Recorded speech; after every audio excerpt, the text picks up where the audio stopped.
Hello everyone, I'm Lonnie. I'm Amber. And we are Untitled Nerd Network, brought to you by Infinity Flux, here with a fresh review of the film It, the 2017 version. Yes. Not the old 90s one. We just went to the theater this evening. Saw the movie. Yes. First off, I just want to get this out of the way. To me, it was on par, but not better, than the original, but scarier. It was, of course, you're talking about a 2017 R-rated theatrical release versus a 1990 or 91 made-for-TV network. Right. It's got to be. It has to be I guess safe for all audiences to an extent. They had to, cut out a lot of the more gory parts. They couldn't do it right. But that was, at that point, that was all we had. To me, that Generation X made-for-TV movie way back when was awesome to me. But if somebody were to watch it today who had never been exposed to, 90s stuff, they would think it's one of the most horrible films ever made. Right. But to me, God, it was magic. And the same thing here. I think you'll see a lot of people, most of the people who are bad-mouthing this new movie are people who are overly attached and nostalgic for the old one. Well, that happens with a lot of movies, though. A lot of movies that are redone, you will have at least a third of the audience complain because of nostalgia. Period. Yeah. They have such an attachment, such a fond memory to the original. It's garbage, and they probably didn't even watch it. Well, it was like the new Fantastic Four movie, the one that came out just a couple of years ago. People were talking about how horrible of a movie it was and everything. If you compare it to the comic books, yeah, you'll probably hate the movie. But if you just take the movie on its own as a good sci-fi romp, with a good story and, neat special effects and stuff, I was thoroughly entertained because I was able to mentally distance myself from the actual comic. I just went into it thinking, hey, this is going to be a new take on the Fantastic Four. And I wasn't disappointed while other people were just bad-mouthing it left and right. But this movie apparently has not disappointed many people because it more than doubled the industry expectations. They were expecting 50 to 60 million, and I think it ended up pulling in 127 million over its opening weekend. I don't know what this weekend looks like. Just so everybody knows, we are reviewing this a week late, as we typically do on things. Well, because we were in Wizard World. Yeah, that is very true. We were opening weekend. We were at Wizard World. I'm going to look here and see what the box office looks like for this weekend. Okay. See if they had a lot of drop-off. But the movie is showing an 8 out of 10 on IMDb, 85% on Rotten Tomatoes, which is amazing for a horror film. Let's see what we can pull up here. God, I'm not really seeing any news. Oh, there we go. Yeah, holy crap. Yes. It repeats as number one. Anyway, while I'm pulling this up, the number one. Everybody, I'll see. Okay, so it made another 60 million. I mean, considering what it did opening weekend, for it to still draw that much, I think that's amazing. That would make its domestic gross so far 218.7 million, a record for the highest earning September release ever. It earned 19.4 million on Friday, 26.2 million on Saturday, and Sunday's take is estimated to be about 14.5 million. But IMAX screens accounted for just 3 million. That was the thing. They were showing IMAX 2D. I was like, what is that? Bigger screen, no glasses. Whatever. But if you've been living under a rock for the last 20 years and don't know what it is, basically there's this town called Derry, which is in the same neighborhood as a lot of the other places that Stephen King writes about up in Maine. And these kids are together. They happen together. You know, there's like 4 of them that are together, and then another 3 join in the group. And they have to deal with not only the bullies of town, but also this ancient evil monster who can take the appearance and the physical form of anything that you're scared of. It can basically read your mind, figure out what you're afraid of, become that, and then it really, it scares people, like you said, feeds on fear. So it ends up becoming a clown to like lure children in, and then it turns into like creepy stuff and like totally freaks them out and then devours them. And the opening to this film, like we're not really worried a lot about spoilers at this point, so no. If you're worried about spoilers, leave now, because we're going to be talking pretty solid into this movie. But the beginning, the opening scene really set the tone for this movie. Of course, the book started out this way, the original movie started out this way, and of course this movie's going to start out where Georgie, the little boy, is like running after the homemade boat, and it goes down into the drain. The clown appears, and the clown, Pennywise, in this movie, I feel like is more of a psychological. It really plays the mind game a lot more than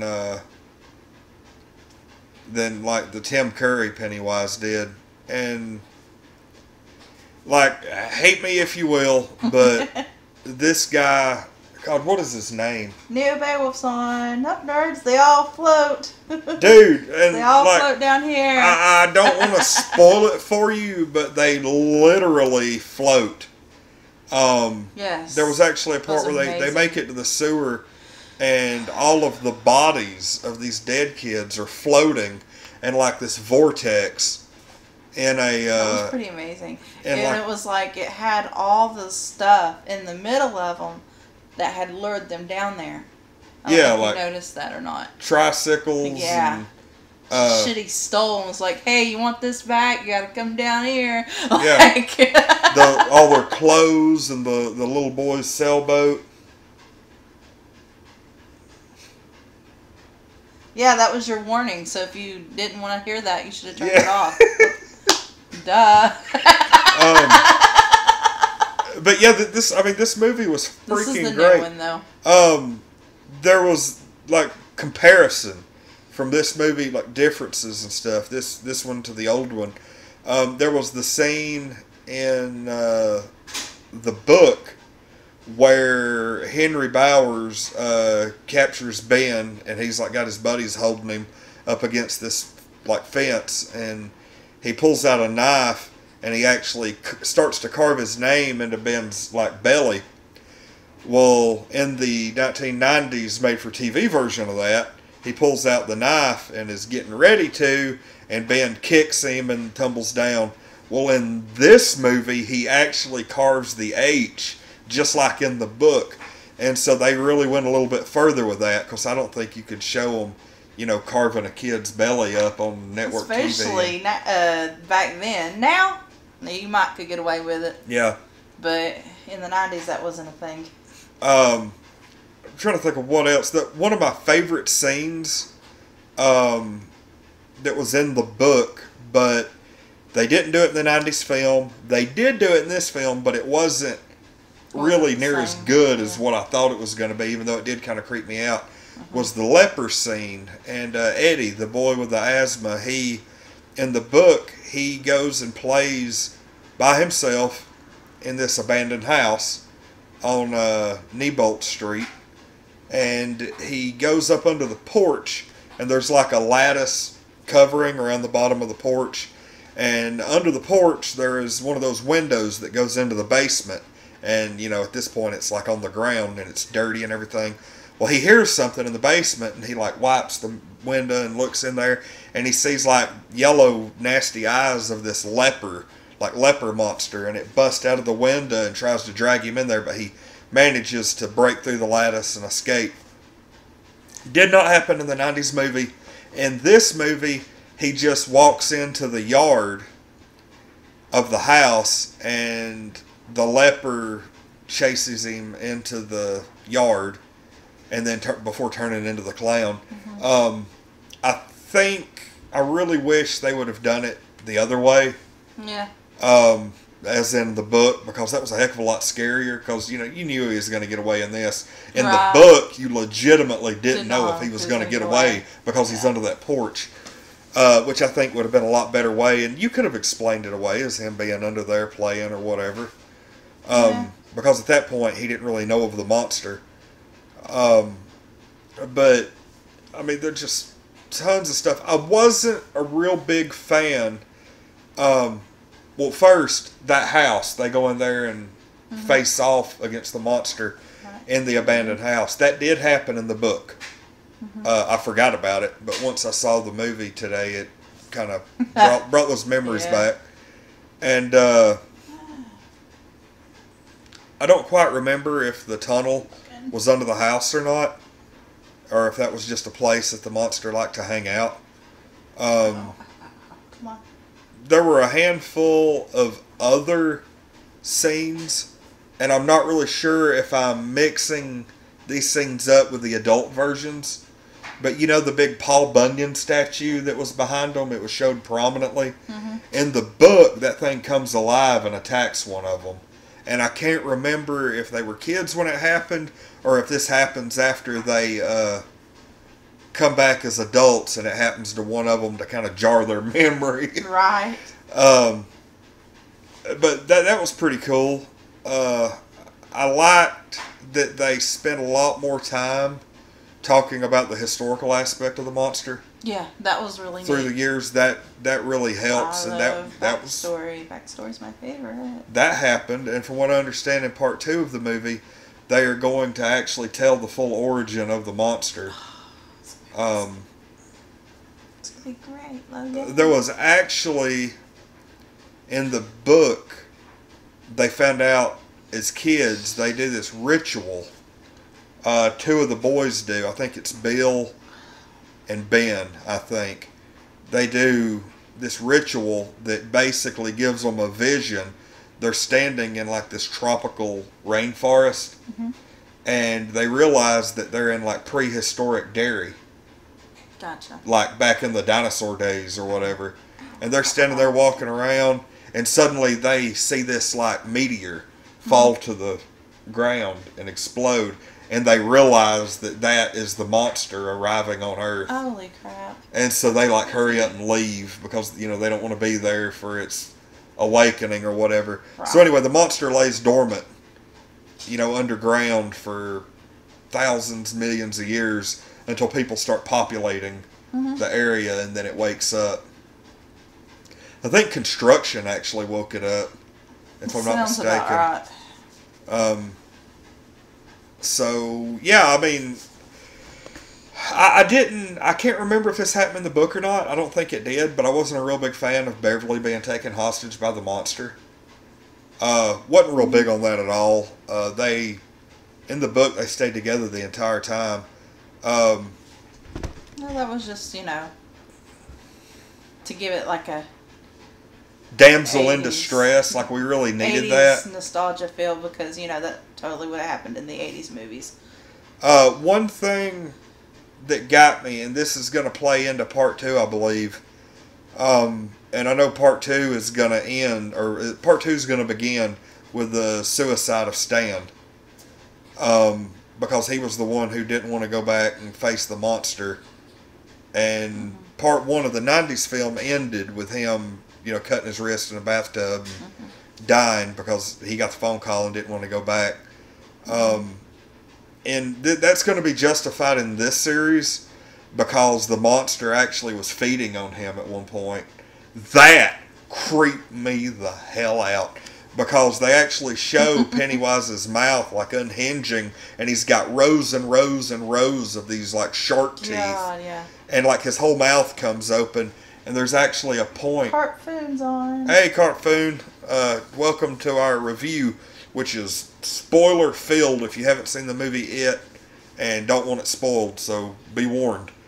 But yeah, the clown actually opens his mouth like that, and there's a point where Stan gets separated from the group in the sewers, and they finally find him, and the clown is over his face, like covering his face with his mouth, and he's like feeding on him, and like he's got these teeth marks all down the side of his face and everything, and he freaks the crap out.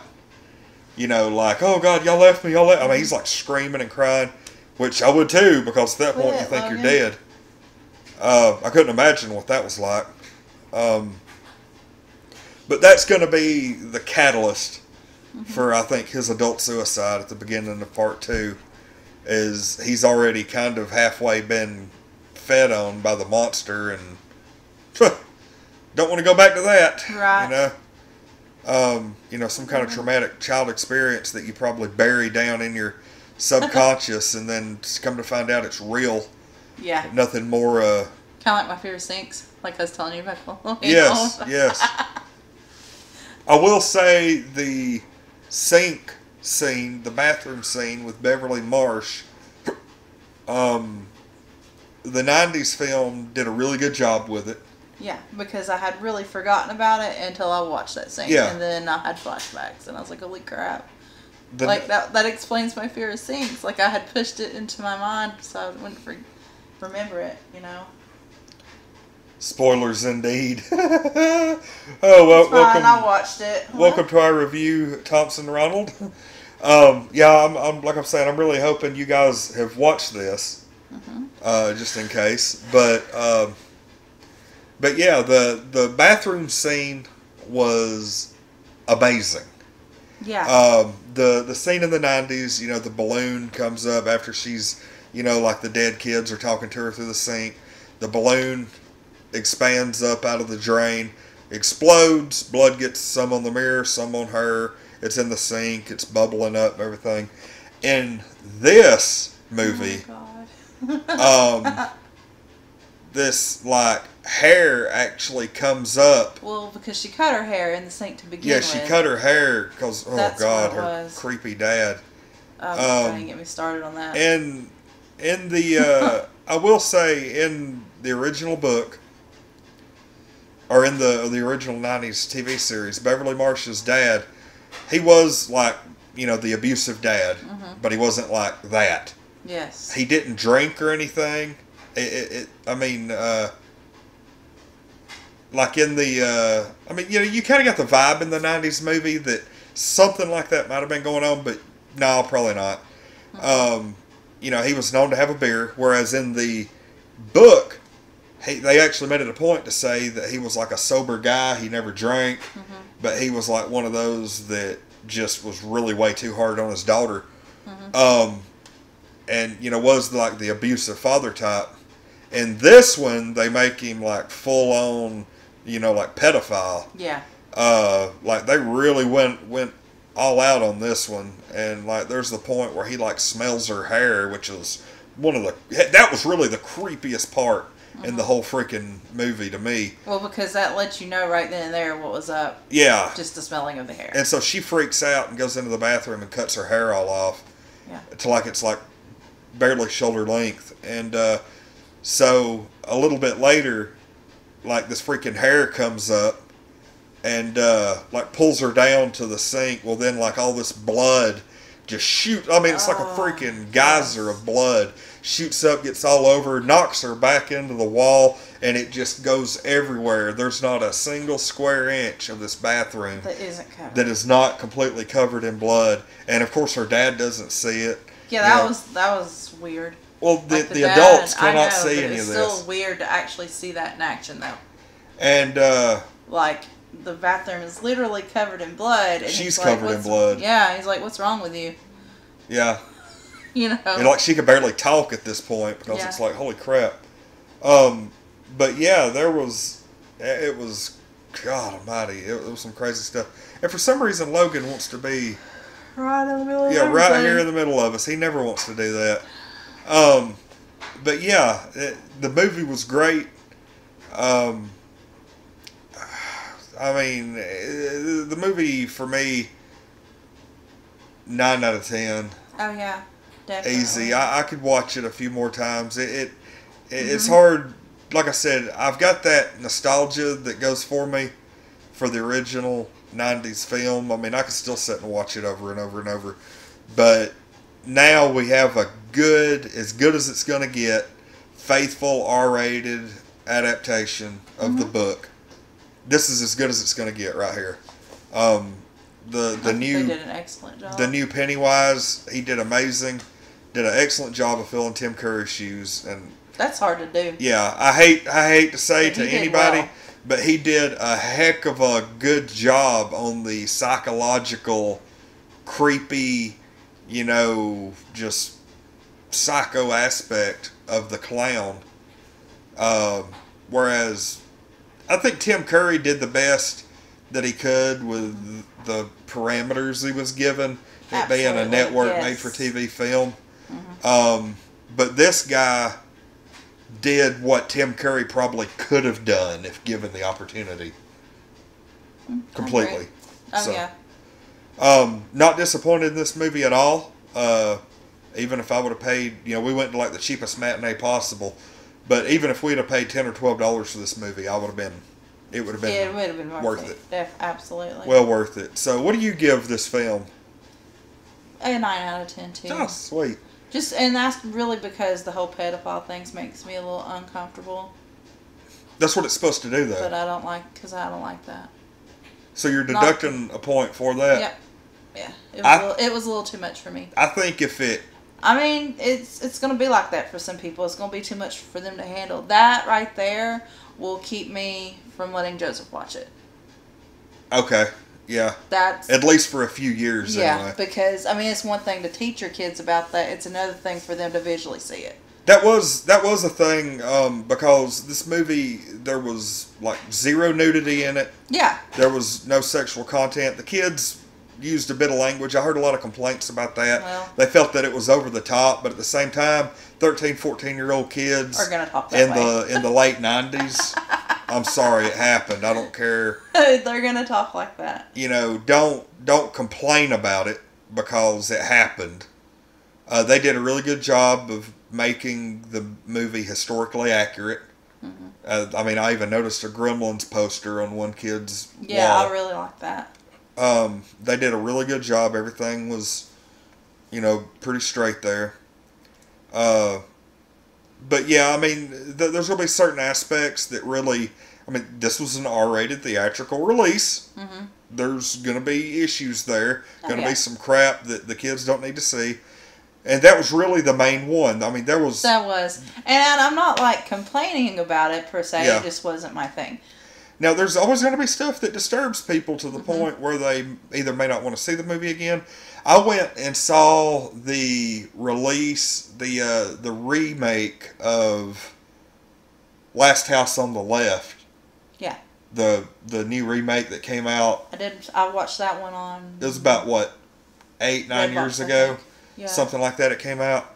And, a lot of people were very uncomfortable with that rape scene. Yeah, there was an extended graphic rape scene in that movie. And it got to the point where there was a couple of people in the theater actually got up and walked out in the middle of the movie. Yeah. And I was some people can't deal with that, especially if maybe they had that experience themselves or whatever. It might be hard for them to deal with. But you know what you're going to see, right? I mean, when you... Well, some people actually might not, honey. They just would be like me going to see it, and then, at the very first scene when the little boy's arm is graphically ripped off, and you've got him armless trying to crawl away from the sewer crying, and then he gets pulled in. I can't get mad at that because that's what you're going to see. Now, they may have taken it a little far. Of idiots. I don't... That was like the people that... that was like the people that took their kids to go see Sausage Party. not knowing that it was an adult cartoon. Yeah, even though it was clearly rated R. Yeah. You know, they make those ratings for a reason. They do. But yeah, it was really good. For someone who like watches horror movies like I do all the freaking time, like it takes a lot to actually scare me. I like to call myself a horror movie expert, but you are by far. you watch a lot of the lower quality B movies that I typically won't touch. They're the best. Some of them are really, really good. I know, and I find my time so valuable that I'm iffy about watching an untried franchise a lot of times. At any rate, this was the first one to make me actually like jump like hardcore in a theater since Insidious. I'm trying to think what the scariest. What did I say? The scariest scene. Where they were watching the slideshow in the garage. I was not expecting. I knew it was coming, and I still jumped. I mean, I knew what was coming, but I didn't know he was actually like the giant clown was going to climb out of the wall. Oh, I knew it. I watched enough movies. I knew it, and I still jumped like crazy because it got me. Holy crap! But I can say, without a shadow of a doubt, that what's up? What we got in the chat? Beowulf says, Thanksgiving is my favorite horror movie. I've never seen that. I've never even heard of it. I'll have to check that out. That might be, because we are compiling a little list of maybe a half dozen or so horror movies to do reviews on in October for Halloween. And Thanksgiving. We're going to have... I assume it's along the lines of Silent Night, Deadly Night. I would like to do, like... You must watch Thanksgiving. I would like to do a pick. You do a pick. Sarah do a pick. And then we do one or two, like, internet picks, you know. We'll see. Maybe do half a dozen films or something. But yeah, this movie... I really liked our idea of watching an original and watching a remake and comparing. Like the Halloween movies that you've not seen. Yeah. Like the original Halloween and Rob Zombie's Halloween. Just do like a back-to-back double feature. Yeah. That actually sounds like really... The old Carrie and the new Carrie. Yeah, I've never seen either of those either. Yeah. All right. Anyway. Well, I do know that the new Carrie has Julianne Moore in it. It does. And I have like the biggest crush on her. No way. Anyway. But yeah, this movie's going to be one of those that I'll probably end up buying the day it comes out on Blu-ray. I don't know about the day of, but we'll see. Oh, yeah. Oh, all right. Well, anyway. Devasso, catching the tail end. Dude, always. Greetings, yes. That seems to be like his forte. It is. If he doesn't catch us, like, at the beginning. Well, I will say, I should have been in the bed 30 minutes ago.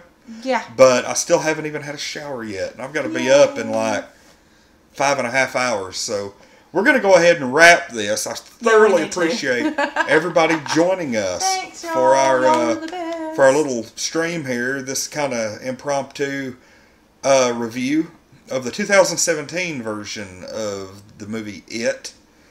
And also, like, one thing before we get off here. Mm-hmm. There's a deal. Stephen King, you know, I told you about the child group sex scene in the original book that, of course, they didn't put into the movie. Yeah.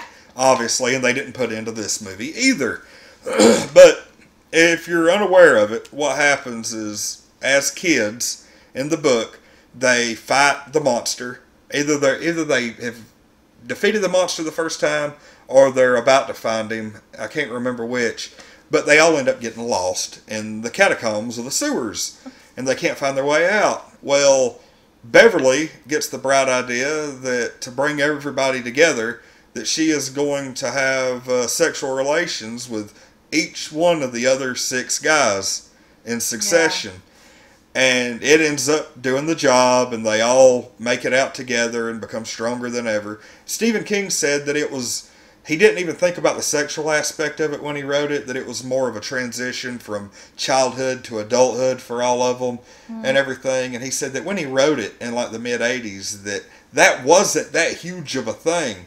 But now that like 30 years has passed, like people freak out over it. And he said that what bothered him more than anything was the fact that, yes, there is a child group sex scene in this book, but people are just overlooking the fact that there's like half a dozen grisly child murders. Nobody cares. It's the sex that we care about. Yeah. You know? Yeah, nobody cares about the gore. Yeah, nobody cares about the kid's arm getting ripped off and the psychological damage being done to these kids. Everybody's pissed off about that sex scene.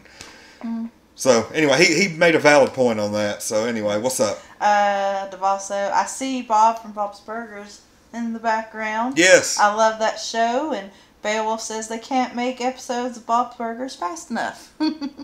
Man, I'll tell you this. This is actually kind of funny, and like I like Bob's Burgers. It's not my favorite cartoon, but I like it. Yeah. I'll watch it when it's on. But I was actually looking for a live stream of Rick and Morty episodes, and it actually said Rick and Morty, so I was like, okay. So I clicked on it, and instead it was Bob's Burgers. And I was like, wow. And so, like, I sat there and watched it because, you know, I like Bob's Burgers anyway. And so somebody popped up in the chat and was like, well, this is one way to get somebody to watch this shitty show. It's like when they commented on our stuff and was like, how to get the most dislikes, this video. Yeah, the fact that everybody thinks our Rick and Morty interviews are the actual episode and they're not. And then everybody gets pissed off at us for whatever. That's always been the case. Rest in peace, limbs off living people. No one cares. Going straight to hell if you show a nipple, though. Beowulf. Yeah, very true. Pretty much. Very true. Pretty much. Especially if you're a woman. Who wants to see Lonie nipple? We're gonna get banned. We're gonna get hit with a strike. I even mentioned it. But yes. Anyway, thanks everybody for coming on. I know every time we have a review or something that's live, everybody gets in here talking and we end up carrying on a 20-minute conversation after the fact. So, but anyway, 9 everybody. Out of 10. Huh? From both of us, 9 out of 10. Oh yeah, easy. 9 out of 10. It may have been a little more than that, but there was some slow parts during the. The only thing I don't like is I don't feel that they did quite enough character development. I think the 90s film did a heck of a lot better establishing the characters than this one did. Like, you knew their names, you knew everything about them, you knew their basic stuff. Yeah, they ran through the character development really quick. Yeah, I don't feel like they gave Ben nearly enough time. No. Even though he like wrote the poem and everything. It took me a little while to realize. I will say the kid from Stranger Things who played Richie Tozier, he didn't do near as good a job as what Seth Green did as that same character in the 90s show. Mm-hmm. Seth Green knocked it out of the park in that. Nobody will ever be a better Richie Tozier. Seth Green's pretty awesome. Yeah, and I mean, that is true. You're comparing somebody to Seth Green. Yeah. I'm like, how do you beat that? That's not really fair. Yeah. I mean, that was just my thing. Like, Seth Green will always be Richie Tozier to me. Just like, I mean, I think the one kid did really good as Bill. You know, the stuttering kid. Yes. But at the same time, in the original, they casted that one boy who was in like every 80s movie. He was in that movie Sidekicks with Chuck Norris. And he was in like 2 or 3 other. He was like, you know, that 80s, early 90s kid that was in everything. I'd have to look.